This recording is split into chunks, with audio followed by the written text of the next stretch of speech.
keraton. Dia membuat gunung-gunungan yang diumpamakan sebagai Gunung Mahameru. Narasi sejarah kerajaan Pajajaran.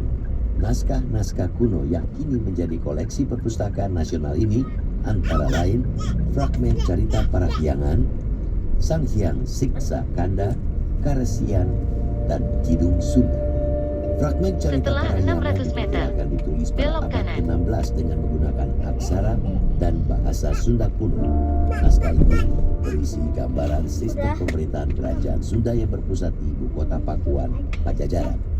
Cerita Parahyangan berbicara mulai dari generasi ketika Tarumanagara breakdown, lalu setelah itu raja ke-11 tidak punya putra laki-laki, maka ya yang Apa nih weh? harus bawa itu. Ya benar, jangan dibahasain kayak gitu. Itu namanya bahasa Ya, ada kerajaan wilayah ya, karena begini Kamu nih sistem kerajaan bahasainnya. kita itu juga Iya, benar. tersentralistik. Betul. Kalau dalam sistem pemerintahan modern itu sistemnya Oh, sakit desentralisasi. Jadi ada raja pusat, maharaja, ada raja wilayah. Saat ini, kajian dan penelitian Dapat lokasi pusat kerajaan atau keraton kerajaan Pajajaran masih terus dilakukan. Sejauh ini, salah satu lokasi yang tengah diteliti karena diduga memiliki kaitan dengan kerajaan Pajajaran adalah Kebun Raya Bogor. Pusat penelitian botani berhias lahan seluas 87 hektar Belok ini kanan. diperkirakan merupakan halaman keraton kerajaan Pajajaran. Dilihat dari beberapa catatan prestasi batu tulis, di situ ada kata-kata Samida yang mereka sebut semacam hutan larangan. Batu tulis itu tahun 1533. Jadi kalau misalkan Samida itu diasumsikan kebun raya saat ini, lebih dari 500 tahun yang lalu kebun raya sudah ada. Tapi memang harus dibuktikan secara saintifik. Saat ini kita coba mengumpulkan beberapa informasi yang ada yang bisa mendukung di pernyataan pada prestasi tersebut. Seperti misalnya ini ternyata ini menhir. Batu menhir ini ada sudah sejak lama sekali dan itu ada sejak sebelum prasejarah. Kemudian yang lainnya seperti batu-batu Ngabala ini juga salah satu bentuk program infrastruktur pada zaman itu. Jadi mereka membangun jalan itu dalam bentuk tumpukan batu-batu menhir seperti itu.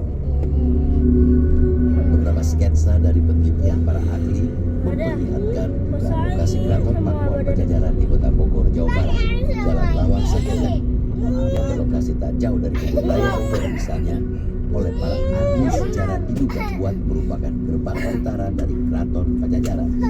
Bukan keraton, tapi yang lebih utama kita keraton yang sebagai simbol aja.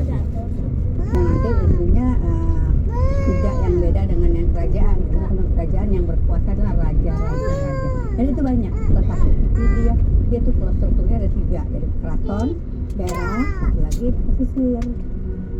Dilihat dari sebaran situs, sumber sejarah tulisan maupun lisan, wilayah Pajajaran mencakup seluruh wilayah Tatar Sunda yang termasuk wilayah Jawa Barat dan Banten. Menurut corak Hindu-Buddha, peninggalan masa Pajajaran dalam bidang keagamaan terbilang minim jika dibandingkan dengan peninggalan keagamaan Hindu-Buddha di Jawa bagian tengah dan timur. Yang tampil dalam urean-urean Sunda kuno itu manuskripnya adalah Sang Manon, Sang Taya, Sang Tunggal seperti itu, yang bukan dewa-dewa Hindu atau Buddha. Tidak ada tuntutan untuk membuat Hindu. Tidak ada urean ikonografi di dalam naskah-naskah Sunda kuno. Mengapa mereka tidak membuat candi? Karena mereka tidak membutuhkan candi. Mengapa mereka tidak membuat arca? Karena mereka tidak membutuhkan arca. Jadi mereka cukup simbol-simbol saja yang beda. Sang Hyang yang ada di Itu ya. Kalau masih belum puas, ayo dong kita lepaskan ya.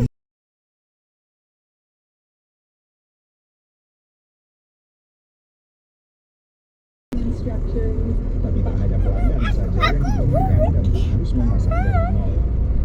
persiapan makanan David, serta nih, pelatihan ini kan air Second dalam Campus banget Bank, nih. sebuah lembaga bantuan pangan yang melakukan Dan dengan aku ambil. What we teach here is just the basic. We want to make sure they understand what cooking is all about. Pelatihan 16 pekan ini diberikan secara gratis kepada warga yang membutuhkan. Pelatihan serupa biasanya akan membiayai $2. Training students to work in Abi mesinnya di mana? bagian Arizona, sebuah kegiatan amal lain berlangsung di kampung gratis bahasa Sarana. We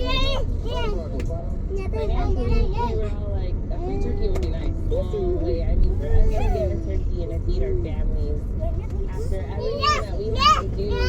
Have that guarantee that I can save some money and then I could put that money towards maybe doing something else for my family this year.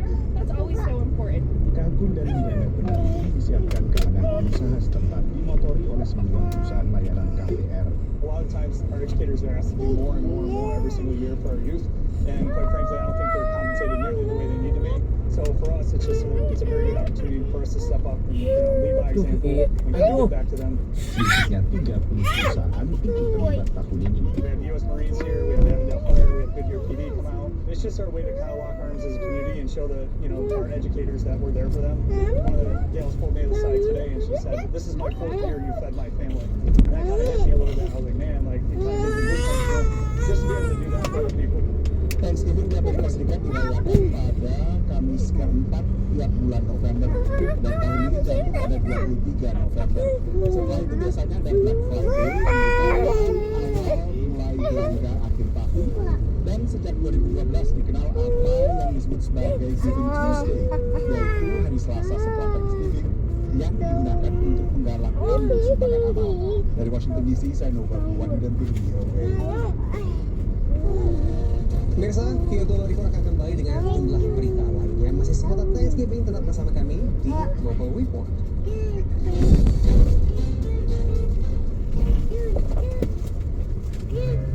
Dalam hitungan waktu, tak lama lagi bangsa ini akan berevolusi. Sejak drama peradaban, kita selalu berwarna.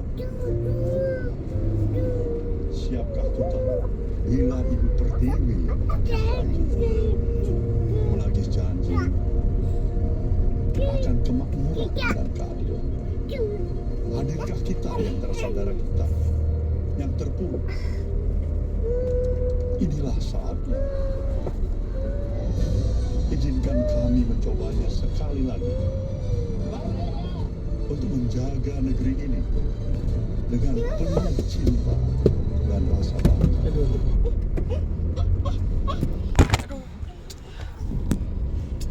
Assalamualaikum warahmatullahi wabarakatuh. Waalaikumsalam. Alhamdulillah pada kesempatan yang berbahagia ini saya bisa silaturahmi dengan De Zakiul Afkar ya. Di daerah Ciputat ya. Oh iya, oke. De Zaki bisa diceritakan sedikit tentang profil pada saat di pondok, monggo deh. Mungkin saya memperkenalkan diri ya. Memperkenalkan, nama saya Ahmad Zaikul Afkar. Saya asli Lamongan dan saya masuk di Pondok Pesantren Tebu Ireng saat tingkat SLTP, yaitu di MTS. MTS Salafiyah Syafi'iyah, kemudian melanjutkan di MA Salafiyah Syafi'iyah. Dan saya dikatakan 6 tahun mondok di Tebu Ireng. Iya, Masya Allah. Berarti sejak tahun 2015 ya? Iya, 2015. Betul ya, 2015 kan Sanawiyah. Iya, Sanawiyah. Terus lanjut 2018 sampai 2021 Aliyah ya? Iya, Aliyah. Kalau Lamongannya di mana? Lamongannya Lamongan Kota, dekat alun-alun. Oh, dekat alun-alun ya. Berarti kenal dengan Kiai Khatib Soleh? Oh, ya kenal. Kan dia jadi pengasuh pondok di Lamongan juga kan ya? Ya, di daerah Karanggeneng kalau nggak salah itu. Oh, Masya Allah. Berarti sejak tahun 2015 ya waktu itu ya? Ya, waktu itu izin De Zaki waktu pas berangkat ke Tebu Ireng, apa ada kakak atau saudara atau tetangga yang memang udah di sana atau izin deh? Kalau dulu emang aslinya ya nggak ada apa-apa ya, emang kenal Tebu Ireng ya lewat orang tua, lewat sosial media juga ada. Jadi sananya ya belum ada siapa-siapa. Palingan cuma ada kak kelas dulu dari MI. Dulu kamarnya apa dia waktu pas awal di Sanawiyah? Mungkin pas di Sanawiyah kamarnya itu dekat Makbaro di atas, yaitu Haji Kala. Kalau sekarang itu HK namanya. Oh, berarti sudah renovasi memang ya? Sudah bangunan yang baru saat ini nih ya? Itu sudah ini ya deh ya?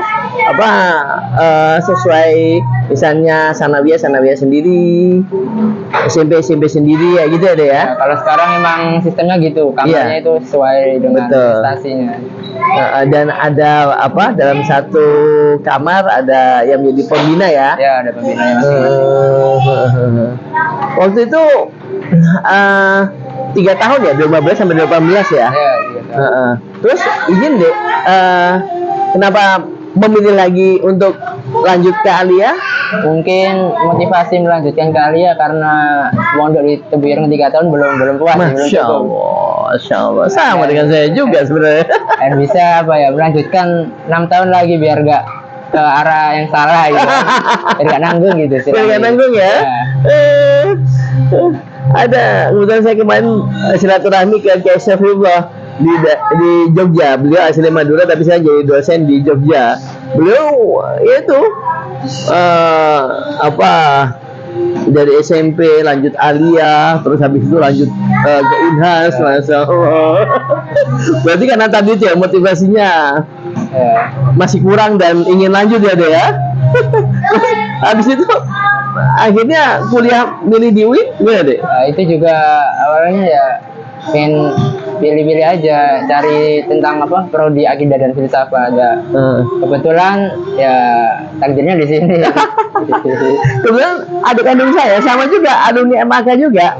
Dia angkatan 95 98. Kalau saya kan salaf 94, kalau misalnya selesai sampai 97, kalau adik saya 95 98 gitu loh. Memang sengaja milih MAK waktu itu memang ingin benar-benar ya ingin cari apa muatan keagamaannya. Agama.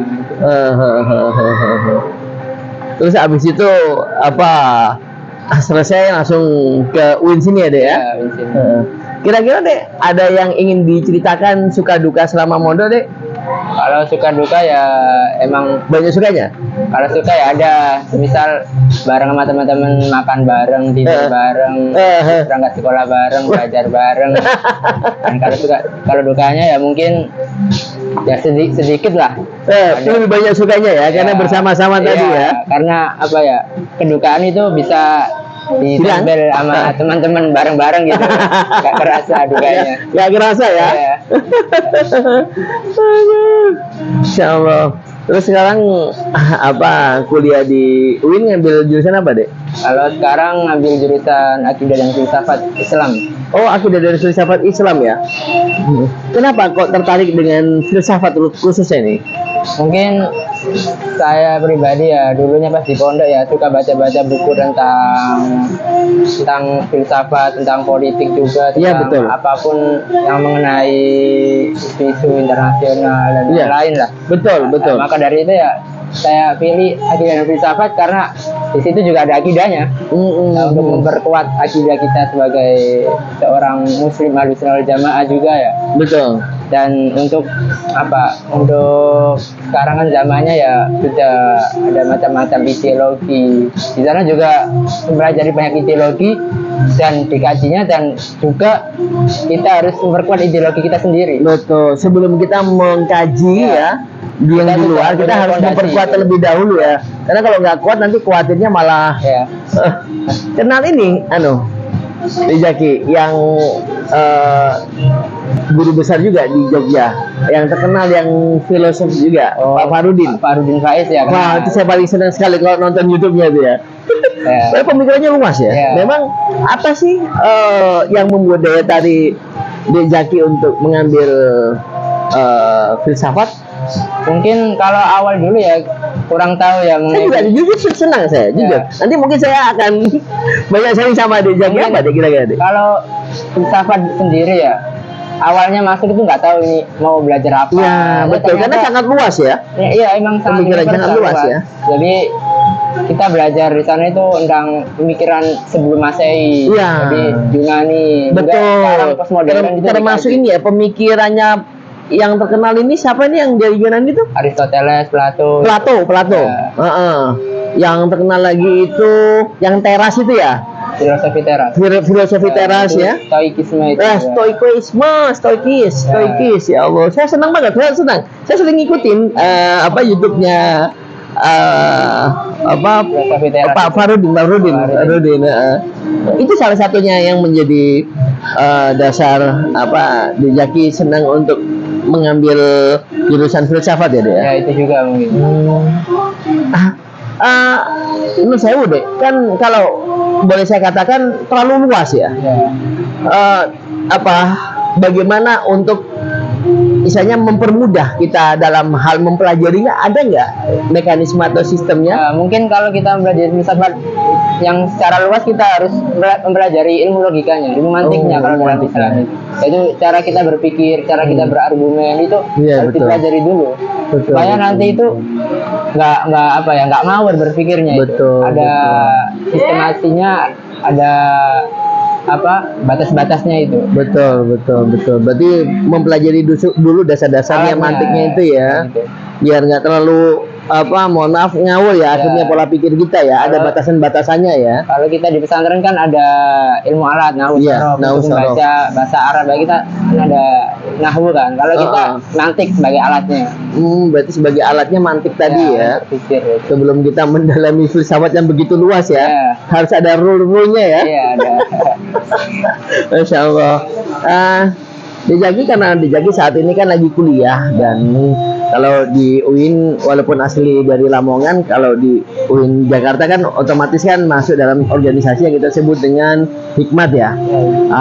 Kira-kira ada pemikiran Dijaki bagaimana sih agar Hikmat ataupun mungkin alumni-alumni Tebuireng yang saat ini lagi menempuh bangku kuliah, misalnya contohnya kayak di Bandung itu ada Pahat, terus di Semarang ada Himatis, di Malang itu ada Kuat, biar bisa bersinergi dengan IKPT, kira-kira ada nggak masukan ataupun gitu deh? Mungkin dalam Hikmat sendiri ya, kita berfokus pada organisasi kekeluargaan, bagaimana kita itu menjalin hubungan antar alumni Tebuireng itu sendiri, dan juga melanjutkan tradisi-tradisi yang ada di pesantrenan. Kita kan terlepas dari pondok sudah lulus ya, kita otomatis terlepas dari tradisi seperti tahlilan, ngaji dan lain-lain. Maka dari itu kan adanya Hikmat untuk untuk membackup tradisi-tradisi seperti itu. Maka dari itu ya, antara Hikmat dan IKPT ya nggak bisa dipisahkan, karena sama-sama organisasi alumni Tebuireng. Betul. Artinya basicnya sama-sama dari Tebuireng ya. Adapun kalau Hikmat ataupun Pahat ataupun apapun itu, dia adalah alumni yang saat ini lagi menempuh bangku kuliah ya dia. Ya, berbedanya gitu. Kira-kira ada pemikiran bagaimana biar sekarang kalau kita bicara lebih luas lagi IKPT biar bisa lebih maju, ada nggak? Misalnya sebagai alumni yang masih fresh graduate lah. Mungkin dari IKPT sendiri ya bisa menjaring junior-juniornya seperti di Hikmat, di Kuat, Himatis dan lain-lain, supaya untuk meregenerasi generasi alumni Tebuireng lagi ya. Kan nantinya juga feedbacknya ke Tebuireng juga. Dari itu ya, sinergitas antara IKPT dan organisasi di bawahnya seperti tadi ya harus ada. Betul. Iya, setuju saya. Artinya biar nanti kan regenerasinya, tongkat estafetnya kan nanti otomatis kan yang saat ini ada di mahasiswa atau yang masih muda yang saat ini ada di luar sana yang akan meneruskan tongkat estafet IKPT ya dia. Sebagai closing statement Dijaki, kira-kira ada yang disampaikan kepada seluruh keluarga besar Tebuireng dimanapun berada deh? Mungkin terakhir dari saya, dari Tebuireng untuk Tebuireng, kembali ke Tebuireng. Masya Allah. Oke. Terima kasih Dijaki ya. Oke. Kepada seluruh keluarga besar Tebuireng dimanapun berada ya, saya terima kasih sekali. Tadi banyak hal yang kita diskusikan dan tentunya sangat bermanfaat ya, khususnya kepada saya dan umumnya kepada kita semua keluarga Wisata Biren dimanapun berada. Mudah-mudahan dijaki dan kita semua keluarga Wisata Biren dimanapun berada, mudah-mudahan diberikan kesehatan ya Dek ya, dan tentunya keberkahan ya Dek ya. Nah, tadi ya, dari Tebu Ireng untuk Tebu Ireng kembali ke Tebu Ireng. Nah, dari Tebu Ireng untuk Tebu Ireng kembali ke Tebu Ireng. Oke, matur sembah nuwun dijaki. Terima kasih, jangan lupa selalu bersyukur, bahagia dan menjalin silaturahmi khususnya kepada sahabat alum Tebu Ireng ya. Matur sembah nuwun, wassalamualaikum warahmatullahi wabarakatuh.